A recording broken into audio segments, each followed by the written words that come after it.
మిగులు రాష్ట్రాన్ని కేసీఆర్ అప్పుల పాలు చేశారన్నారు చెన్నూరు కాంగ్రెస్ ఎమ్మెల్యే వివేక్ వెంకటస్వామి. జగిత్యాల జిల్లా ధర్మపురి నియోజకవర్గం పెగడపల్లిలో ప్రభుత్వ విప్ అడ్లూరి లక్ష్మణ్ కుమార్ ఆధ్వర్యంలో పెద్దపల్లి పార్లమెంట్ ఎన్నికల ప్రచార సభ నిర్వహించారు. కార్యక్రమంలో పెద్దపల్లి ఎంపీ అభ్యర్థి గడ్డం వంశీకృష్ణ, చెన్నూరు ఎమ్మెల్యే వివేక్ వెంకటస్వామి పాల్గొన్నారు. మాజీ సీఎం కేసీఆర్ కాళేశ్వరం ప్రాజెక్టు పేరుతో జనాన్ని మోసం చేశారని ఆరోపించారు. ఎమ్మెల్యే వివేక్ వెంకటస్వామి బీఆర్ఎస్ నాయకులు దళిత కార్మికులను ద్రోహం చేశారని ఆరోపించారు. పెద్దపల్లి ఎంపీ అభ్యర్థి గడ్డం వంశీకృష్ణ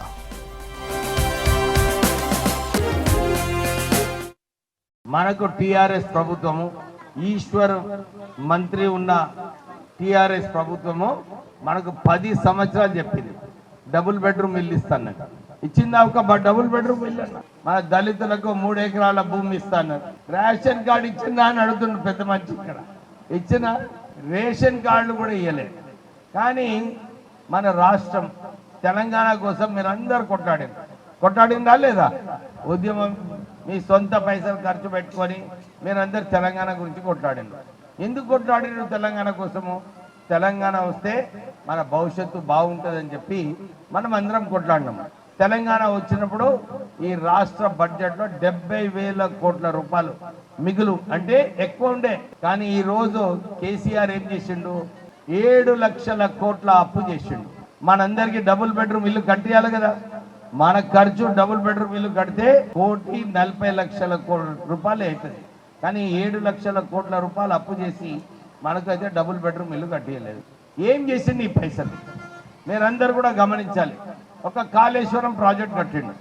ఆ ప్రాజెక్ట్ వలన మనకి ఏమన్నా నీళ్ళు వచ్చినాయి? ఇక్కడ ఏమమ్మా నీళ్లు రాలే.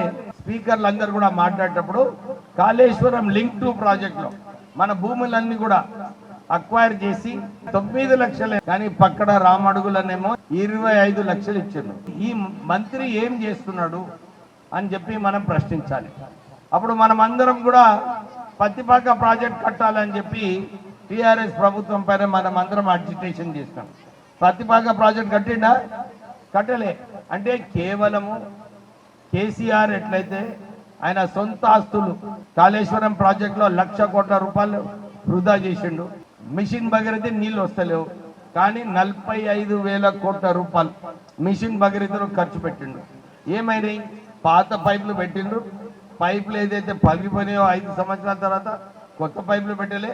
కొత్త వ్యక్తులకు ఏదైతే పైపులు కావాలనో అది పెట్టలే.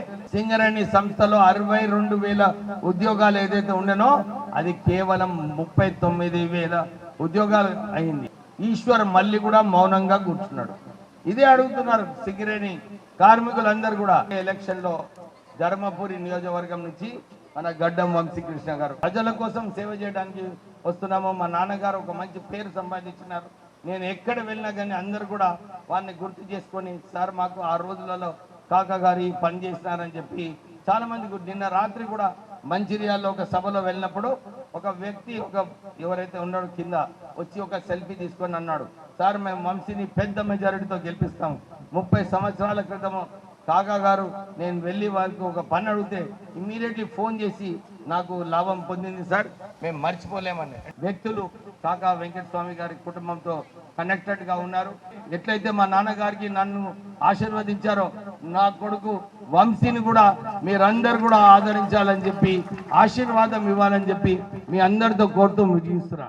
ప్రజలకు సేవ చేద్దామని వేలాది మంది కార్మికులకు ఉపాధి ఇచ్చినటువంటి ఫ్యాక్టరీలు ఏర్పాటు చేసి ఆ ఫ్యాక్టరీ పక్కకు పెట్టి గౌరవ కీర్తిశేషులు పూజ్యులు పెద్దలు వెంకటస్వామి గారి మనవడు, మన ప్రియతమ నాయకుడు డాక్టర్ వివేక్ గారి తనయుడు, పెద్దలు గౌరవనీయులు రేవంత్ రెడ్డి గారు ముఖ్యమంత్రి గారు ఆశీర్వదించి మన ప్రాంత ప్రియతమ నాయకులు పెద్దలు శ్రీధర్ బాబు గారి సహకారంతో ఇవాళ పెద్దపల్లి పార్లమెంట్ నియోజకవర్గంలో, ధర్మపురి నియోజకవర్గంలో మన వంశీ పార్లమెంట్ అభ్యర్థిగా మన అవకాశం ఇచ్చే విషయంలో వారు ఆలోచన చేసినారు. మన కాంగ్రెస్ పార్టీ ఈ యొక్క టిఆర్ఎస్ బిఆర్ఎస్ పార్టీని అంతమందించాలి.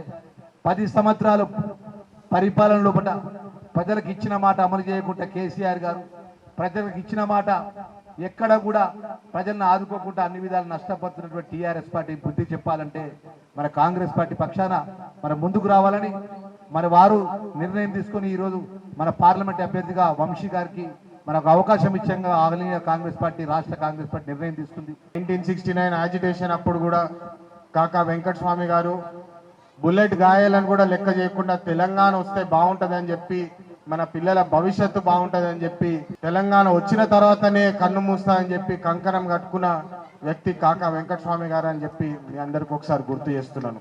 కానీ తెలంగాణ వచ్చిన తర్వాత 10 సంవత్సరాల తర్వాత ఇప్పుడు మనం చూస్తే తెలంగాణ రాష్ట్రం మొత్తము కన్నీరు, నిరుద్యోగ సమస్య అని చెప్పి మీ అందరు గమనిస్తున్నారు. పెన్షన్ స్కీమ్ అనేది ఫస్ట్ అమలు చేసిందే కాంగ్రెస్ పార్టీ అని చెప్పి అప్పుడు కాకా వెంకటస్వామి గారి హయాంలో అని చెప్పి మీ అందరికి ఒకసారి గుర్తు చేస్తున్నాను. అదే విధంగా ఇంతకు ముందు లచ్చన్న కూడా చెప్తుండే రేషన్ కార్డులు కూడా ఇవ్వలేదు ఎవరికని. ఎవరికన్నా రేషన్ కార్డులు ఇచ్చినమ్మా 10 సంవత్సరాల్లో? మరి ఇక్కడ ఉన్న తెలంగాణ రాష్ట్ర నాయకులు ఏం చేసినారని చెప్పి మీ అందరు గమనించాలి. రేషన్ సిస్టమ్ కూడా ఫస్ట్ అమలు చేసింది అప్పుడు కాకా వెంకటస్వామి గారి హయాంలో, కాంగ్రెస్ పార్టీ హయాంలో అని మీ అందరికి ఒకసారి గుర్తు చేస్తున్నాను.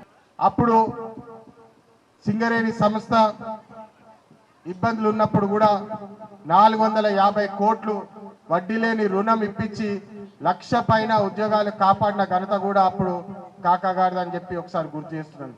ఇది ఎందుకు చెప్తున్నానంటే పని చేసి సేవ చేసే నాయకులు ఒక రకంగా ఉంటారు, ముసుగేసుకొని దోపిడీ దౌర్జన్యాలు ప్రజల పొట్ట కొట్టి వాళ్ళు సంపాదించుకునే నాయకులు ఒక రకంగా ఉంటారని చెప్పి మీ అందరికి గుర్తు చేస్తున్నాను.